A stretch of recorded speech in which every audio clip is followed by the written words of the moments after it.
ਸਤਨਾਮ ਸ਼੍ਰੀ ਵਾਹਿਗੁਰੂ ਜੀ का खालसा वाहिगुरु जी की फतेह। भगीरथ गुरु नानक देव जी का एक शिष्य था। गुरु जी ने भगीरथ को भाई मर्दाना जी की बेटी की शादी की खरीदारी के लिए लाहौर जाने के लिए कहा। भगीरथ ने गुरु जी से अनुमति ली और लाहौर के लिए रवाना हो गया। लाहौर में एक व्यापारी था जिसका नाम मनसुख था। वहाँ उनकी एक बड़ी दुकान थी। भगीरथ मनसुख की दुकान पर चला गया। मनसुख ने उनका स्वागत किया और उनसे पूछा, मैं आपके लिए क्या कर सकता हूँ। भगीरथ ने उसे उन चीज़ों की सूची दी जो वह खरीदना चाहता था। लिस्ट देने के बाद दुकानदार ने कहा, आज सब कुछ तैयार हो जाएगा, लेकिन हाथीदांत चूड़ी सेट में थोड़ा समय लगेगा। एक और दिन रुकें।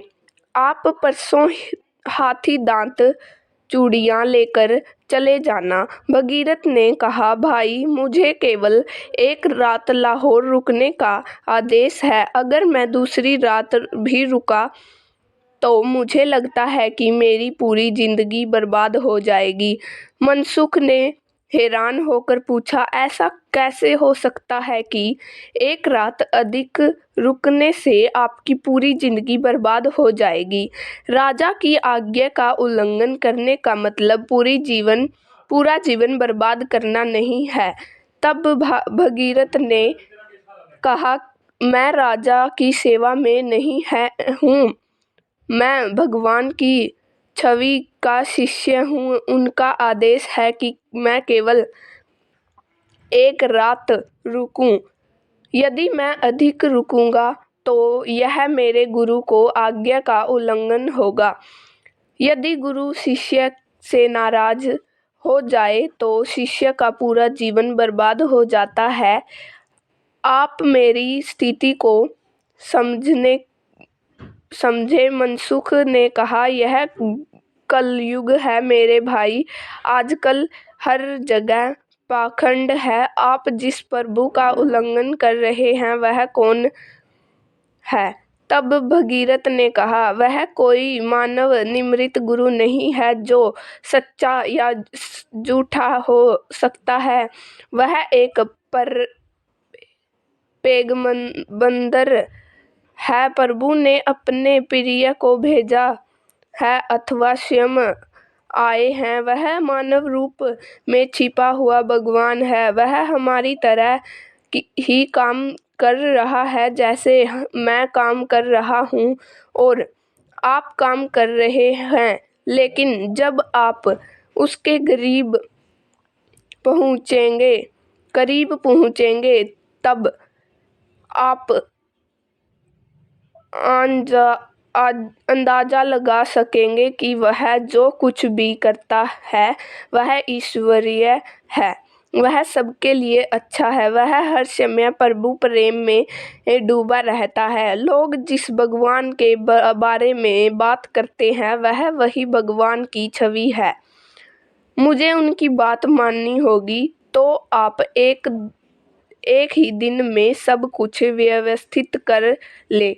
मनसुख ने कहा, यह अजीब बात है कि इस समय में एक पैगंबर पैदा हुआ है। मैं कब से किसी सच्चे संत से मिलने की प्रतीक्षा कर रहा हूँ। यदि वह कोई चमत्कार दिखा दे तो मैं विश्वास कर लूँगा और उसका शिष्य बन जाऊँगा। भगीरथ किसी भविष्यवक्ता से चमत्कार करने के लिए कहना किसी राजा से एक पैसा मांगने के समान है। यदि हम किसी राजा से मिल सके तो हमें रत्न और मोती मांगने चाहिए। मनसुख, साधु के पास कौन से रत्न मोती होते हैं।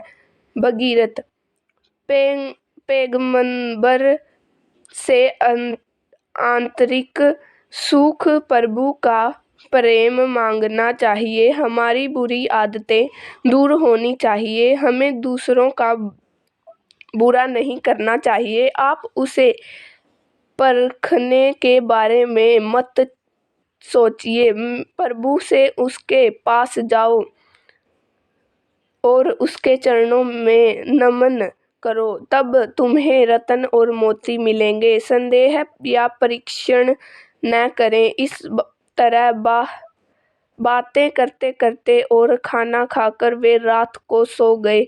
सुबह मनसुख ने सारा सामान तैयार कर लिया। हाथीदांत चूड़ी सेट के बारे में मनसुख ने बाहर कहा, इसे बनाने वाला कारीगर शहर से बाहर है। इसे इतनी जल्दी नहीं बनाया जा सकता। मुझे एक हाथी दांत का चूड़ी सेट मिला है जिसे मैंने किसी के लिए बनवाया है। अगर आपको यह पसंद है तो आप इसे ले सकते हैं। मनसुख ने दिखाया और भगीरथ को यह पसंद आया और कहा, यह बिल्कुल वही आकार है जो मैं चाहता था। इस प्रकार वे दोनों सुल्तानपुर की ओर चल दिए। मनसुख ने कहा, तुम्हारे गुरु मुझे नहीं जानते, लेकिन अगर वह मुझे मेरे नाम से संबोधित करेगा तो मुझे विश्वास हो जाएगा कि वह एक सच्चा भविष्यवक्ता है। भगीरथ ने उत्तर दिया, यह आपकी मौज है, लेकिन परीक्षा करना अच्छा नहीं है। उन्होंने बातचीत की, यात्रा की और आधी रात रुके। वे अगले दिन सुल्तानपुर पहुंचे। गुरु ने उन दोनों का स्वागत किया और कहा, भगीरथ, तुम परोपकारी हो गए हो। आप एक अच्छा काम करने गए थे और 2 काम कर गए। आप अपने साथ एक ऐसे व्यक्ति को लाए हैं जो मन की खुशी की तलाश में है। गुरु ने नए मेहमान को संबोधित किया, मनसुख, कृपया आओ, आपका स्वागत है। यह सुनते ही मनसुख गुरु के चरणों में गिर पड़ा और उसे पूर्ण विश्वास हो गया कि गुरु एक पैगंबर या स्वयं भगवान है। उनका स्वागत करते हुए गुरु ने मर्दाना को बुलाया और उन्हें लाहौर से खरीदी गई सभी चीजें दी और उन्होंने अन्य समारोह पर खर्च करने के लिए अतिरिक्त धन भी दिया। मर्दाना प्रसन्न हुआ। गुरु के प्रति उसके मन